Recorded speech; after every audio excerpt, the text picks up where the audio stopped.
I'm like, where's Carson? And then I see Carson come out from the side and like full blown tackle this other kid. And I was like, what is happening? Because it was not someone that he knew. So I run over there and I was like, what are you doing? And he's like, he said I was bad at refereeing. And I was like, what are you refereeing? And why are you just tackling people? And they were like full blown fighting. And there was another kid trying to pull them apart.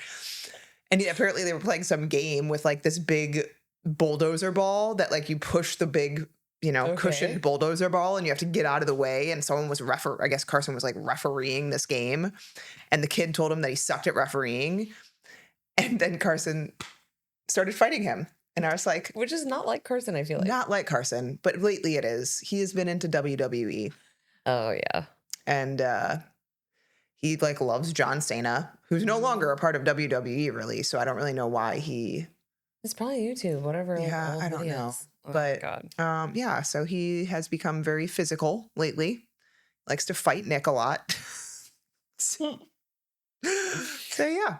We took YouTube off like all of our devices. We only let YouTube Kids with Taylor, but Carson, it's snuck in. It's one of those habits that happened, and now it's like coming back from that habit has been very hard. Yeah. It's fine. Sit over there. Okay, sorry. Can I stay here? Yeah. Okay, talk to her. Got it. It's very conversational. We have our new podcast studio happening. And we don't know what's going on. We're just... it's a learning curve. But I like our blue couch. But I do love the look. It is very comfy. I am a much bigger fan. I feel like I'm warmer on a couch than I am on our old chairs, which I'm happy with. Yeah. And Art just turned on the space heater for me. So. Yeah, no, it's cold in our house all the time, I feel like. I don't think my house has any issues in terms of airflow. So I don't think we have mold because it's not as tight. Well, my husband keeps our house at 58 degrees at night. So do you sleep in like a sweatshirt and sweatpants? I told him that our current comforter is not warm enough. And he's like, well, I get too hot if we do anything else. So I think we need to start like having separate blankets. Situation. We're that age where you're eventually going to have to have one of those beds that's like your side is hard, my side is soft. I don't like sleeping in a lot. Like I hate sleeping in a ton of clothes because I feel like they get all wrapped up on me. I love going to get my son in the morning and finding him naked. Happens often. Oh, okay. Like he'll go to bed in full blown pajamas, and then this morning we went and woke him up because we have to wake him up every day because he is dead to the world. And Taylor goes, Carson, why are you naked, butt? I was like, I love little kids. So then he just came into the bathroom just full blown naked. And I was like, let's get some clothes on, Carson. Mm-hmm. Okay. Yep. Don't need to see all the goods God created you with. Oh, my Lanta. Well, so welcome back to the show. It's Friday, and we are going to do a little bit of just mindset, kind of Friday fire. Yeah. A little bit of mental check as you head into the weekend, because we know the weekends are definitely the more triggering times, right? And so we're gonna talk about decision fatigue today. And I think I first heard this concept several years ago in the analogy of thinking about, a bucket and it's full in the morning of this willpower, but every decision that we have to make throughout the day, whether it is what you're gonna wear, what you're gonna, what way you're going to take to work, what time you're going to leave. If you have mom math in your brain, you're like, okay, we got to get to school at 8:15. That means we have to leave the house at like 7:30, even though the school's 10 minutes away, because the reality is I'll say 7:30 and we'll leave at 7:58. It's like the mom math that you have to do. Like it's exhausting, these mental games. And then you have a million tabs in your head and you're thinking about your work and your boss and these projects and the laundry and the grocery shopping and all the things. And then at the end of the day, like how can you have any willpower left? Right? So with this decision fatigue is that this just wears you down. And if you constantly find yourself falling off track, making the decision ahead of time can be so helpful. Like I find it very helpful to plan out my week, to talk with my husband about this too. Like, hey, what day are you going to go to the gym? What day am I going to go to the gym? How is that going to look with our schedules? Because then I just know like that is the only time that I get to go. So like it or not, F your mood, follow the plan, right? That's my time to go to the gym. And if I don't go, then it's on me. I can't be angry that I didn't get to go to the gym this week, or that I'm not seeing results, or that I'm not getting stronger or whatever, because ultimately that's on me. So what decisions do you need to make ahead of time so that you don't continue to deviate from your goals. Yeah. And I think I try to prioritize things. So for me, number one, I have to have food in the house because if I don't have food in the house, it makes it really, really hard for me to stick to any type of dietary goal or even just like eating healthy and balanced. And so if we travel, like for example, we landed from San Diego. By the way, traveling to the West Coast is fucking worst because it's like 2 hours. You basically have like a whole day of traveling there. You lose a whole day traveling back. But anyways, we took off at 11 a.m., landed at 6 p.m. And first thing I did was get Instacart. And I was like, I'm not going to the grocery store when I get home. I can tell you that. And then the week starts and Monday starts. And when Monday starts, I don't have an hour plus in a day unless I'm sacrificing other things that are necessary in my week to go to the grocery store. And so I typically go to the grocery store Saturday morning, first thing, because it then allows me to have food in the house over the weekend to make better decisions. And I can split my meal plan and my meal prep up on Saturday and Sunday so that I don't have to worry about like doing a huge chunk of time on one of the days. And so that's always, I make a grocery list Friday night, go to the grocery store Saturday morning, and then, meal prep Saturday and Sunday to kind of plan for the week, which I love because I've been doing it for years now because it has helped me stay ahead of like, and yes, I always end up at the grocery store again at some point during the week. It's just inevitable. But that is one piece. And then the other piece is my workouts because those two things, when they start to spiral, I'm not myself. Like I'm not happy. I don't feel as good. They make a much bigger impact on me than pretty much anything else. That and my sleep. But my sleep's kind of a non-negotiable. And so, I basically have 3 days a week, non-negotiable, unless something crazy happens. I am at the gym. As soon as I drop Taylor off, I have changed my schedule, which I'm fortunate, but like I hated working out first thing in the morning. And I don't really do it if I have to work out first thing in the morning anymore. And so I now don't take calls on Monday, Wednesday, and Friday until 10 a.m. And so that allows me to work in the morning when I wake up. I go to the gym after I drop Taylor off because the gym's right next to her daycare. And then I'm able to get home in time to shower, get ready, and be on calls by 10. And so like those two things I plan far in advance, and they're kind of like sets in my schedule because they make the largest impact for me. Yeah, and you treat those as a meeting with yourself, right? So I know this is another thing where people were like, well, this came up and this came up. And it's like, no, like you didn't protect that time, right? I was actually just at the women's conference that we were at, they were talking about like, how do you do it all as a mom, a working mom, right? Whatever. Even if you're staying at home, you're still working. I mean, for sure, right? So putting that on your calendar to say this is the allotted time and there is nothing else that's going to come unless it's like an emergency in the way of me following through with this. Now, I think as we go into the weekend, it's also important to talk about, for me, when we go out to eat, I like to know when we're going to go out to eat. It's generally once a week. Like we have been loving Ancho and Agave. It's a Mexican place that opened in Lombard. The best. Salsas, guacamole, all the things, so good. Marcus is like, we've been going there every week. And I'm like, yeah, I don't care. It's either like Saturday or Sunday, that we go. But I know that they have pretty decent things there, in terms of the food choices. And usually I just get like 2 tacos and then like chips and salsa or whatever. I'm a skinny margarita with a sangria shooter is my jam lately. Just one and a club soda and lime. And I'm happy. Have you watched Turning Point, the basketball show? Yes. I don't know if you've gotten one of the later episodes, but there's this like super redneck mom in it. And at one point she's yelling at the bartender. She's like, get me my Chardonnay with a tequila shooter. And I'm like, imagine Chardonnay with a tequila shooter. Like, like, is it the rapper's mom? Yes. Okay. I haven't gotten to that episode yet, I don't think, but she's a disaster. Total disaster. But I just love that one line. I was like cracking up. She's like, Chardonnay with a tequila shooter. Okay. So anyways, so I know like, hey, that's my meal out, right? So for example, I'll either, fast in that day or I'll just eat really light, but I've just kind of accounted for what I know that I want to get there because I also want to feel like I enjoy this time out. Or it could be that you have, for example, Becca has had a lot of travel the month that we're recording this. You're kind of ebb and flowing and making the decision ahead of time of, am I going to drink at this event or not? Am I going to have dessert or not? Am I going to, have the healthy option here? Do I know? Like a lot of times we'll say, look at the menu ahead of time, especially if it's something that, you've not been there before, so that you're not sitting there feeling tempted. Cause like once you start looking at all the other real hyper palatable foods, you're probably really tempted to be like, oh, just live in the moment. But then you're mad later because either you don't feel good, you're overly full, or that didn't sit well with you. Another funny story. So we're walking into the women's conference this past weekend. And I think I just have ears for this type of stuff. But some lady was talking to the girls in line in check-in, was like, yeah, did you guys have digestive issues last night? And she's like, oh my God, yeah, I for sure did. Like whatever. I don't know. I didn't hear Just getting all nervous. I didn't hear the whole conversation. But later in the day, they were doing giveaways. And one of the girls was like, yeah, she's sick in the hotel room.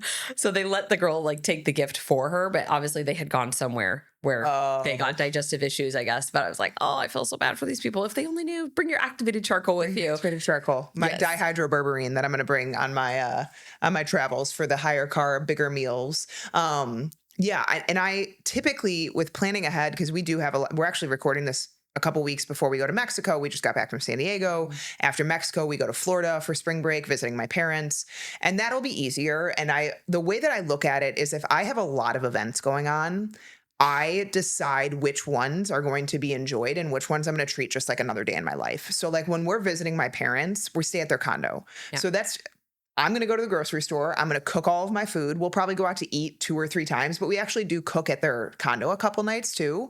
And so I'll be like, okay, I can control 80% of this week. When we're in Mexico, it'll be a little bit harder. And in Mexico, I will probably do a little bit more fasting, and I'll probably eat really, really clean where I can, and know that like I'll have some drinks in Mexico probably. And that will be more of the inflammatory, contribution of the week. I'll do as much movement as possible. I still plan to work out while I'm on vacation. So it's kind of knowing that there's going to be an ebb and flow. But in my mind, I've already decided it is much more important to me to feel as good as possible, because when I don't feel good, I'm a miserable person. Like, and this is probably some internal things I got to work on. But at the end of the day, like, if I feel bloated or puffy, or I don't want to wear like something because it feels too tight, that really messes with my emotional state. And so I make it a point to pack all of my supplements. We were actually joking because when we were traveling, Nick was like, you're really high maintenance to travel with. And I was like, I'm not high maintenance. No, I am high maintenance. You're right. I have to pack like. My favorite thing is just how you pack your supplements.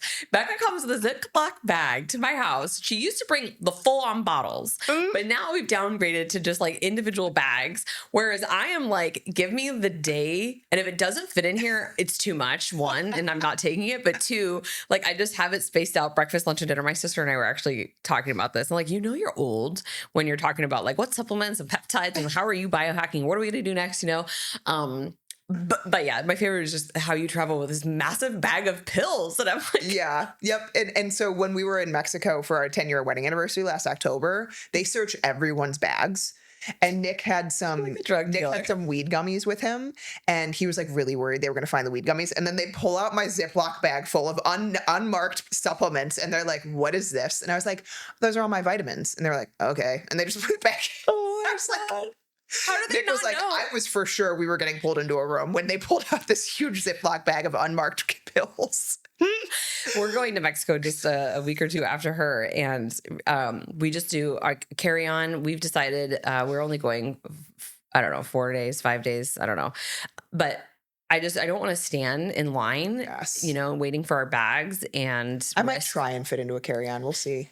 Yeah. I mean, honestly, when you're just going you guys are here. Yeah. Like we have events.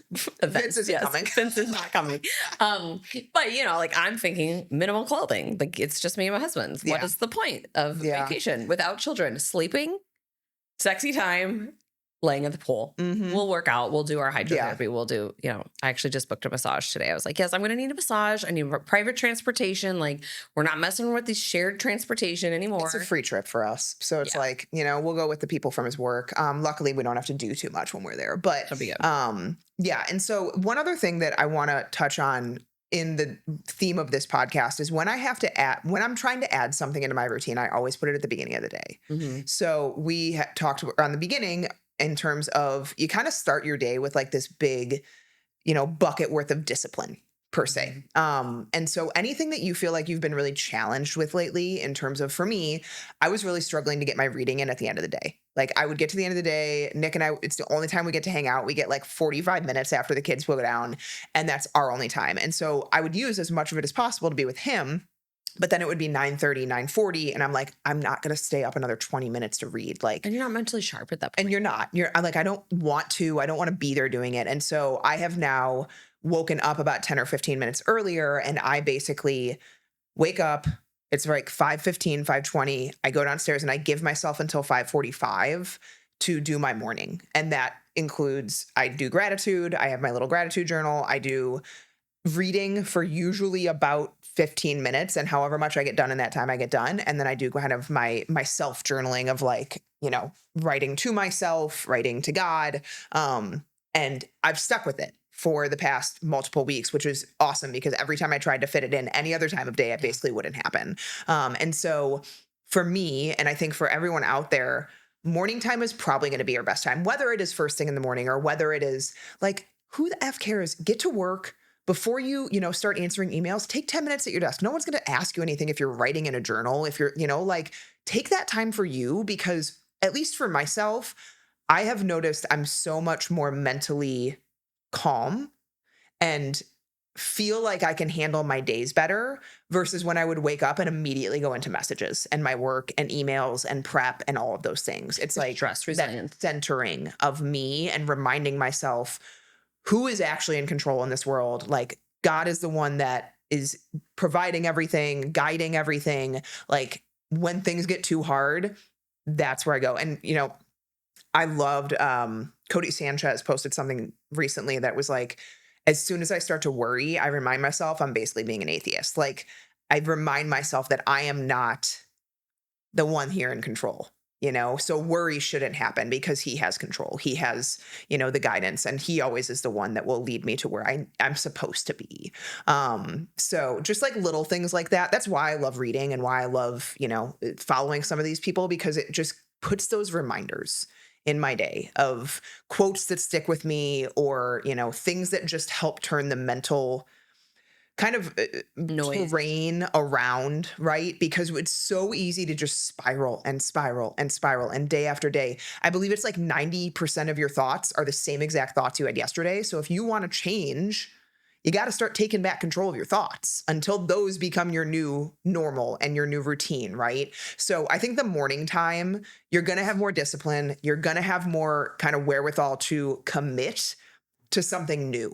Yeah. Because otherwise, like, Yeah. especially if you have kids. Yeah. I mean, for me right now, it's like the 9 to 9:30 block, right? Because our mornings are just like crazy, especially, just with the newborn. And then I like that because it allows me to recenter myself. So, sometimes again, getting the kids out of the door and then getting dressed and getting ready. Like sometimes I was listening to some podcasts this morning or just some music, but other times I feel like I have run a marathon by the time it's, okay, time to sit down at work, and to recenter myself and to get my mind right and to get my mind into, again, this abundance mindset where my stress resilience is higher. 9 to 9:30 is kind of what I blocked on my calendar. Like it's a non-negotiable. Nobody can request a call, before then, things like that. And sometimes it'll have to move around, but that's at least it's time blocked. And I think that's important. The other piece that I wanted to add here in terms of decision fatigue too is a lot of times there's a lot of mental noise, and that comes with the scroll. It comes with the pressure of social media. It comes with all the freaking emails, right? About the PTO and the communication. And, you might find yourself in this place where you're doing the comparison game and you're like wishy-washy with like, like I should, like I hate that word, I should do this because other moms are doing that. I should sign up for this because other moms are doing that. And I think what you have to do is take a step back and evaluate the season that you're in. So like right now I'm in the postpartum season. Technically, I'm still, not even 3 months postpartum. And there are things that definitely trigger me, right? Like in terms of like physical, I'm not back to where I want to be yet. I don't feel as strong in the gym by any means. I have a lot of building back to do. And so what I've had to do is be like, you know what? I'm just not going to look at things that are kind of triggering me, because I have to constantly remind myself I'm in this season. right? There's things that I want to be doing that I don't have the time to be doing right now in terms of, joining groups or being a little bit more active in the schools or whatever. And that's okay, because I will place a bigger expectation on myself than other people will. So it's doing what you can within the season that you're in and then allowing yourself to be okay with that decision. Because I think that so many times we'll go back and forth with, okay, I want to, but no, I can't. Like, ask yourself, what's the pro and the con? And if you commit to that, if you say yes to doing something, how is it going to make you feel? Is it going to make you feel more stressed? Or is it going to make you feel like you're really excited and proud to be doing this? And, you can really embrace it, because I think nothing is worse than committing to something and then begrudgingly doing it and feeling guilty for other things then that are being sacrificed. So just recognize the season that you're in. Don't look at things that are triggering to you, and be okay with the decision that you're making if you say no. Because no is a one-word answer, and it is absolutely okay to say no to certain things. And that could be people, right? It could be, I was listening to a podcast with Leila Hormozy, and she was saying how she does not physically feel well right now. She's dealing with some health issues. And even just kind of, there is pain physically, and then there's like emotional pain that we place upon ourselves because our mind is so irrational that it's going to spiral, right? For example, if you can't do and be all the things right now because you're at home taking care of a newborn and physically recovering, you might be spiraling into like, my friends are going to hate me. They're, going to write me off. They're not including me in these things, whatever that might look like. But the reality is none of that is actually true. This is the season that you're in. And so also catching the thought processes as it spirals and write it down. Like, literally put it on a piece of paper and read it back to yourself. And you're going to find how ridiculous that this sounds, because no one is thinking that of you. Yeah. Or you just care too much about yourself to be thinking that everyone's thinking about you when they're not thinking about you. You know what I mean? So I think that's also really important to kind of call out, is that we have to be okay with some of our decisions. Yeah. Yeah. That's something that I've struggled with a lot, but I'm proud of myself for something. Like, in my past, I would have bent over backwards to accommodate any request within the business or anything like that. An old client reaching out, or someone being like, hey, can you fit me in the next week? Like, things like that. When I'm already slammed or I'm already super busy, I would be like, oh, I'll take my workout out and fit that person in. From the past couple of months, and a lot of work that I've done in terms of like what drains me, and not in a good way, when I have no time in my day. If I have no time in my day, I'm not a good mother. I'm not. And what I mean by time, I mean like if I have back to back to back to back to back calls, which sometimes will happen, I'm just not. I don't handle stress, right? Because all of my energy is given to that day. I don't have any breaks to breathe or eat or, do things or catch up on the day, because typically with calls, like, we're doing protocols after the calls that take just as long as the calls, if not longer. And so I'm really trying to protect my days and make sure that I have at least a couple 30-minute breaks in there to kind of catch my footing, do some deep breathing. And I had someone reach out recently that is an old client, great friend, and she asked if I could fit her in the next week. And I was like, I'm sorry, like, I'm actually on a waiting list until April right now. Like, the next 4 weeks of me are slammed. And that's okay, right? Like, that is something that I really struggled with. Like, I'm letting people down, but at the end of the day, the most important people I was letting down: myself, my family, right? And so, things will always come, opportunities will always happen, and you have to start to sift through what really is worth it for yourself. Because, the most successful people out there are not constantly available, right? They protect their time more than anything, because they know time is more important than anything. It's the one thing you can't get back, right? You can get money back, you can get friends back, like, you can't get time back. And so what I would say is, if you really struggle with discipline and committing to things and sticking through them, what I would evaluate is, like, what are the top 1 to 2 for you? What are the top 1 to 2 needle movers that you really struggle with? Is it you don't have food in the house? Is it you're really inconsistent with exercise or water intake, or your, self-development and self-work of journaling or meditating or deep breathing or whatever? Like, what is it for you that you feel you've tried over and over again and you really struggle with? That is the one thing that I would focus on in terms of, where are you going to put it in your day? How are you going to adjust the rest of your routine around it? Because right now it probably feels like you can't fit it in anywhere. It feels like you don't have time for it because you haven't made time for it. And making time for it is going to feel really hard at first. It's going to feel like I'm giving up other things. I'm pushing. I have too much on my plate, right? And so what I always try to evaluate is, one, What do I need to focus on the most? And for me, that was reading. I really had gotten away from reading, and I love reading. It makes me more creative. It puts me in a better headspace. And the other thing was like, what can I take out of my morning, or, adjust in my morning that takes a little bit less off my plate so I can fit this back in? And for me, I prep a little bit more the night before. I, adjust my schedule so I don't have as much on my plate in my day. So now I have the time in the morning and I wake up 10 minutes earlier. And like that 10 minutes, I'm fine. I don't have, massive fatigue from that 10 minutes. And so it is adjusting things around, but now it's my new normal, right? So I would evaluate, what is that thing for you? Like, what is it that you have kept trying to do and you keep struggling with it and building consistency with it? That's where I would put the focus. And I think you said something there that's important to call out. So, my new normal. We are adaptable human beings, right? You will adapt, you will adjust if you have the positive mindset. And I think that's also looking at things saying, I want to do this, I get to do this, and the benefits of everything versus feeling like it's a chore. For me, I know no matter physically how I'm necessarily feeling, I always leave the gym feeling better than when I walked in because I've created energy.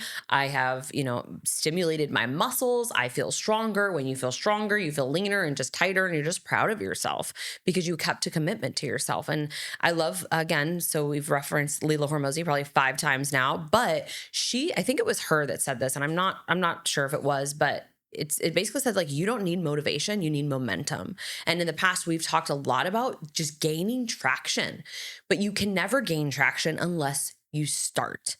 You put it on the calendar, you show up, and you show yourself, I can do this. And then it gets easier and it gets easier. And part of that might feel, like Becca was saying, really hard in the beginning. And that's where you have to ask yourself, how can I remove as many barriers as possible? Last night, my sister and I had to run some errands and we didn't go to the gym. And so we're like, well, then we're going at 5:30 in the morning. Okay, cool. If I'm going at 5:30 in the morning, what did I do? I knew that the baby would still be sleeping in our room. So I put the clothes in the bathroom so that's already laid out. I don't have to get up and turn lights on and all this stuff, because then it's easy to say, oh yeah, well, I didn't want to wake the baby up. Like, blame him. He's 10 weeks old, So it's also removing those barriers, like just telling yourself, I get to do this, and reminding yourself how good you're going to feel after doing it, and changing the frame, and you'll adjust. And before you know it, yeah, okay, that 10 minutes extra, waking up in the morning, or for me, the 9 to 9:30, like it just becomes a routine, and I'm not on my email. And that's also removing all the distractions. So you got to remove the noise, you got to make the decision, and then you got to stand by your decision and evaluate when you're going to change your decision, that's okay. In this season, I need to adjust, I need to pivot. I mean, week over week, I feel like day over day, I'm constantly evaluating, is this working for me, or is it adding more stress? And again, going back to that one word sentence that we all have in our vocabulary, but we don't use it enough. No is a complete sentence. And sometimes you're going to need to say no more often than not so that you can keep those commitments to yourself.